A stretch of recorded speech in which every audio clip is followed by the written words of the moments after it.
પોરબંદર મહાનગરપાલિકા દ્વારા જન્માષ્ટમીના લોકમેળાનું આયોજન કરવામાં આવ્યું છે, જેમાં લોકમેળાના વિવિધ પ્લોટની જાહેર હરાજીમાં મનપાને 2 કરોડથી વધુની આવક થઈ છે, જે ગત વર્ષની સરખામણીએ નોંધપાત્ર રીતે વધુ હોવાનું સામે આવ્યું છે। પોરબંદર મહાનગરપાલિકા દ્વારા જન્માષ્ટમીના લોકમેળાની જાહેરાત કરવામાં આવ્યા બાદ લોકમેળા ગ્રાઉન્ડમાં ઉપલબ્ધ વિવિધ કેટેગરીના પ્લોટ માટે ફોર્મ ભરવાની પ્રક્રિયા હાથ ધરવામાં આવી હતી, જેમાં ફોર્મ પ્રક્રિયા પૂર્ણ થયા બાદ વિવિધ પ્લોટની જાહેર હરાજી શરૂ કરવામાં આવી હતી, જેમાં નાના અને મોટા ચકડોળ, ખાણીપીણીના સ્ટોલ, આનંદ મેળા ગ્રાઉન્ડ, પાર્કિંગ ગ્રાઉન્ડ તેમજ ફૂડ પ્લાઝા ગ્રાઉન્ડના પ્લોટનો સમાવેશ કરવામાં આવ્યો હતો।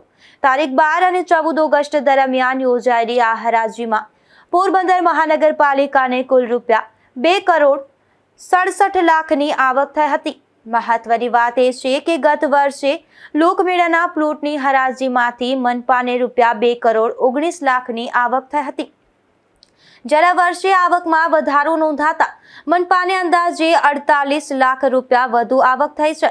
જન્માષ્ટમીના લોકમેળાને લઈ અને વેપારીઓમાં પણ ઉત્સાહ જોવા મળી રહ્યો છે અને હરાજીમાં વિવિધ પ્લોટ માટે બોલી લગાવવામાં આવી હતી। પોરબંદર મહાનગરપાલિકા દ્વારા આયોજિત 3 સપ્ટેમ્બરથી 7 સપ્ટેમ્બર દરમિયાનનો જન્માષ્ટમી લોકમેળો છે 2026માં।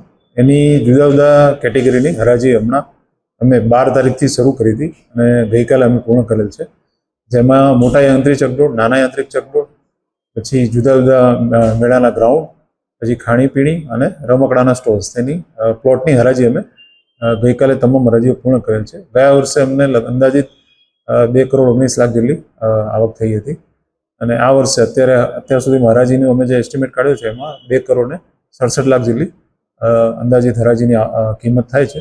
આ જે આવક છે એમાંથી પાલિકા છે એ સ્ટેજ છે, પછી જે આખા મેળા ગ્રાઉન્ડમાં લાઇટિંગ છે, પછી સિક્યુરિટી છે, CCTV છે, પછી કાર્પેટિંગ છે, જેવી વિવિધ પ્રકારની સુવિધાઓ છે। જે લોકો આવે છે મેળામાં એમને કોઈ પણ પ્રકારની અસુવિધા ન ઊભી થાય એના માટે જે અમારે ફેસિલિટી ઊભી કરવાની છે એ અમે આમાંથી ઊભી કરીશું।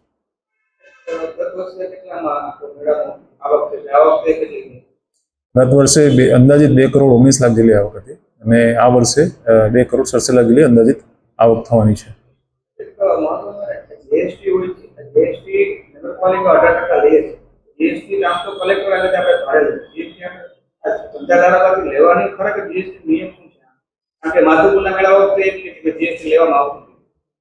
આ બાબતે અમે અમારા કક્ષાએથી જીએસટી ઓફિસમાં તપાસ પણ કરી હતી, પરંતુ આ સેવા છે એ બંધારણની જે અનુસૂચિ 12 છે એ અંતર્ગતની આ કોઈ સેવા નથી, જેથી આ જીએસટીમાંથી એક્ઝેમ્પ નથી થતી એવું અમને માહિતી મળેલ છે।